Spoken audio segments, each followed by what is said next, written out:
बिस्मिल्लाहिर्रहमानिर्रहीम। अस्सलाम वालेकुम। मैं हूं मदीहा सुल्तान। आज मैं आपके साथ इफ्तार स्पेशल चीज़ बॉल की रेसिपी शेयर करने जा रही हूं। ये चीज़ बॉल खाने में बहुत ही टेस्टी और यमी बन के तैयार होते हैं। रेसिपी बहुत ही आसान है। बहुत ही कम वक्त में ये मज़ेदार से चीज़ी बॉल बना के आप रेडी कर सकते हैं। इस आसान से रेसिपी को आप भी ज़रूर ट्राई कीजिएगा और चीज़ लवर के लिए तो ये चीज़ बॉल आइडियल रेसिपी है इफ्तार के लिए। झटपट बनने वाले ये चीज़ बॉल मिनटों में ख़त्म भी हो जाते हैं। ये इतने मज़ेदार बन के तैयार होते हैं। यहाँ मैंने बॉयल आलू लिए हैं तकरीबन 500 ग्राम। आधा किलो से थोड़े से ज़्यादा होंगे। उनको मैंने बॉयल करके ठंडा कर लिया है। इस बात का ख्याल रखें कि आलू आपके ठंडे होने चाहिए। आप उसको 1-2 घंटा पहले ही बॉयल करके ठंडा होने के लिए रख दें। जब ये ठंडे हो जाएंगे तो मैं इसको ग्रेटर की मदद से इसको ग्रेट कर लूँगी। आप चाहें तो आलू मैशर की मदद से इसको मैश भी कर सकते हैं। ग्रेट करने से आलू में कोई गुठली नहीं रहती और चीज़ बॉल बहुत ही स्मूथ और मज़ेदार बनके तैयार होते हैं।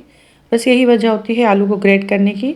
आपको जो मेथड इजी लगे आप वो करें। आलू को मैंने ग्रेट कर लिया है। अब इसमें स्पाइसेस शामिल करेंगे। सबसे पहले मैं इसमें कुटी हुई लाल मिर्ची शामिल कर रही हूँ 1 टीस्पून। चिकन पाउडर शामिल करेंगे इसमें 1 टीस्पून।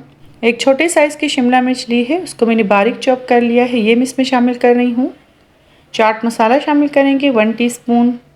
पिसी हुई काली मिर्ची मैं इसमें शामिल कर रही हूँ तकरीबन ½ टीस्पून।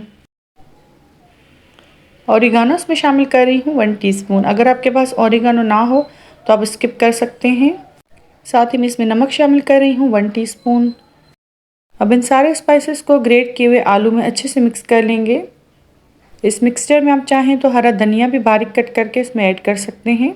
यहाँ मैंने चीज़ लिया है, ये मोज़रेला चीज़ है, इसको मैंने क्यूब्स में कट कर लिया है। आप चाहें तो चेडर मोज़रेला दोनों इस्तेमाल कर सकते हैं। थोड़ा सा ऑयल लिया है, हाथों पे लगाएंगे और मज़ेदार से चीज़ बॉल बनाना स्टार्ट करेंगे। मैं यहाँ थोड़े बड़े साइज़ के चीज़ बॉल बना के रेडी करूँगी। साइज़ आप अपनी मर्ज़ी से बना सकते हैं, छोटे बड़े जैसे आपको ठीक लगे। सबसे पहले जो आलू का ये मिक्सचर है उसको राउंड शेप दे देंगे। सेंटर में उंगलियों की मदद से थोड़ा प्रेस करेंगे और जो क्यूब्स मैंने कट करके रखे थे वो इसके अंदर ऐड कर देंगे। साइडों से अच्छे से बंद करते जाएंगे।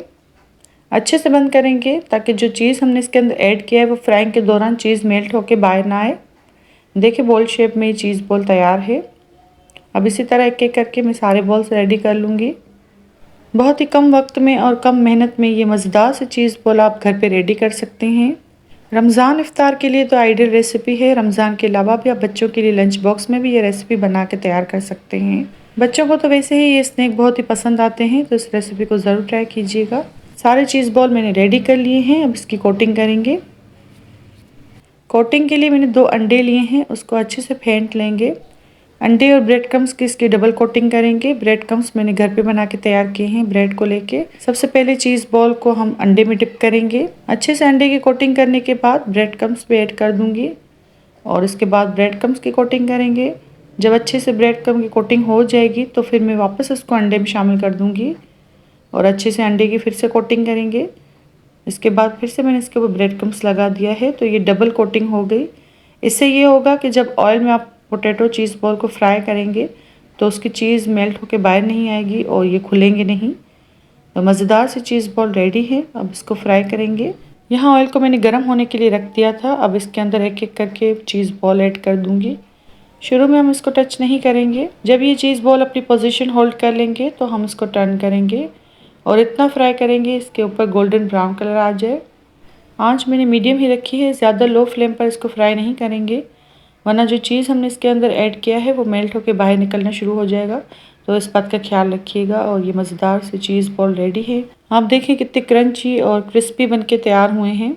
अब इसी तरह से मैं सारे चीज़ बॉल बना के रेडी करती जाऊंगी। और ये खाने में इतने मज़ेदार बने थे क्योंकि इसमें हमने ज़्यादा मसालों का इस्तेमाल नहीं किया। बच्चे बड़े सभी इसको बहुत ही शौक़ से खाते हैं। आप देख सकते हैं। यहाँ मैं आपको एक तोड़ के चेक भी करवा देती हूँ कितने यम्मी लग रहे हैं। खाने में ये उतने ही मज़ेदार बन के तैयार हुए थे। पोटैटो के साथ जो मेल्टेड चीज़ है वो इसको नेक्स्ट लेवल पे ले जाएगा। आप भी इस रेसिपी को ज़रूर ट्राई कीजिएगा और मुझे अपना फीडबैक दीजिएगा कमेंट बॉक्स में कि ये रेसिपी आपको कैसी लगी। उम्मीद करती हूँ ये रेसिपी भी आपको पसंद आई होगी। रेसिपी अच्छी लगे तो वीडियो को लाइक करें, शेयर करें अपनी फैमिली और फ्रेंड के साथ। चैनल पर नए हैं तो चैनल को सब्सक्राइब कर दें। मुझे अपनी दुआ में याद रखिएगा। मिलते हैं किसी नई रेसिपी के साथ। तब तक के लिए अल्लाह हाफिज़।